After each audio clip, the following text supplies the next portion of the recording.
here's a question with kind of a surprising answer, and it comes from Beverly in Tampa, Florida. What she wants to know is, why can't I control my appetite? All right, you have a hormone in your body, little known. It's called leptin. And what leptin does is it turns off your appetite, all right? But leptin can play a very nasty biological trick on you.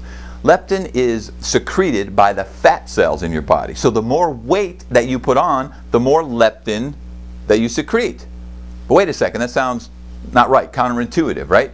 Wouldn't it be that the more weight that you have, the more leptin you secrete, the lower your appetite would be? Ah, that's what you would think, but that's the nasty biological trick that I need to tell you about. There's something called hormone resistance.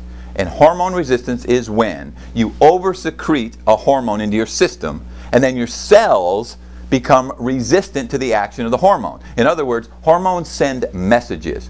And if your cells can't hear the message, then guess what? They're not hearing, turn off my appetite. So what happens? Your appetite stays turned on. All right, leptin works hand in hand with another hormone called insulin. When insulin levels are spiked, what happens is you trigger a mechanism where you take the sugars in your blood and you store it as fat. When you store it as fat, guess what happens? You get fatter, so you secrete more leptin. So you've got this nasty a downward spiral happening. So what do we got to do? We got to solve that problem, and here's how you do it. Anything that's going to spike your insulin levels, you have to deal with. And what spikes insulin levels?